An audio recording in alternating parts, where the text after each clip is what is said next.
ঈদযাত্রার শেষ দিনে রাজধানীর বাস টার্মিনালগুলো প্রায় শূন্য। সড়ক মহাসড়কে নেই যানবাহনের বাড়তি চাপ।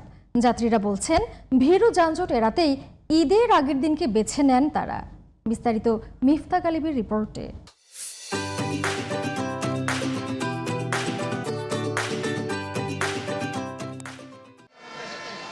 ঈদের আগের দিন অনেকটাই ফাঁকা রাজধানীর বাস কাউন্টারগুলো। পর্যাপ্ত বাস থাকলেও ব্যস্ত বাস কাউন্টারগুলো নেই যাত্রী চাপ। যানজট এড়িয়ে নির্বিঘ্নে বাড়ি যেতে রাজধানীবাসীর অনেকেই বেছে নেন ঈদের আগের দিনটিকে। ভিড়ের কারণে যাইনি, কারণ আস্তে ধীরে যাওয়াটাই আমার মনে হয় বেটার। আজকে গেলে অনেক ফ্রি পাবো, এই কারণে একটু দেরি করে বেরিয়েছি হিসাব করে। ব্যবসায়ী তো, এর জন্য আর কি ব্যবসা সবকিছু গুছাইয়ে যাচ্ছে আর কি। পর্যাপ্ত সার্ভিস আছে, ইনশাআল্লাহ সবাই টিকিট পাচ্ছে এবং সুস্থভাবে বাড়ি যেতে পারতেছে।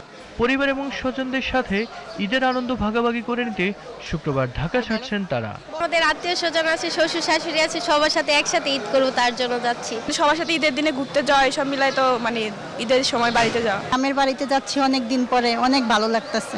আপনজনের সাথে অনেক বেশি সময় কাটাই, এগুলাই তো ভালো লাগে। বাইরে ঘুরতে যাওয়া, সবাই মিলে মজা করা, সালামি পাওয়া। যত কষ্ট হোক তারপরে আমরা যাই যে সবার সাথে একটু ঈদের আনন্দটা ভাগাভাগি করব। কাউন্টার ভিড় না থাকলেও বাড়তি ভাড়া আদায় ও দেরিতে বাস ছাড়ার অভিযোগ করছেন অনেকে। একটু বেশি 400 টাকার ভাড়া 500 টাকা মানে দাবি করতেছে আর কি। তবে অভিযোগ অস্বীকার করছেন কাউন্টার কর্তৃপক্ষ। বাড়তি ভাড়ার কোনো অভিযোগ নাই।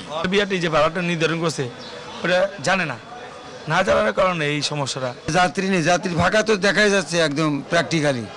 যাত্রী নেই বলে গাড়ি ছাড়তে পারছি না, সকালে তো কোনো গাড়ি ছাড়িনি। ওই অনুপাতে যাত্রী নাই, আর অনেক পরিবহন বন্ধ করেছে। আমরা খুব রিস্কে গাড়ি ছাড়তাছি, গাড়ি যদি ফুল না যায় তাই মহাজনের অনেক টাকা লস হবে। পরিবারের সাথে ঈদ আনন্দ ভাগাভাগি করে নিরাপদে গন্তব্যে ফিরবে বলে প্রত্যাশা সবার। Mifta Ghalib, GTV news, Dhaka.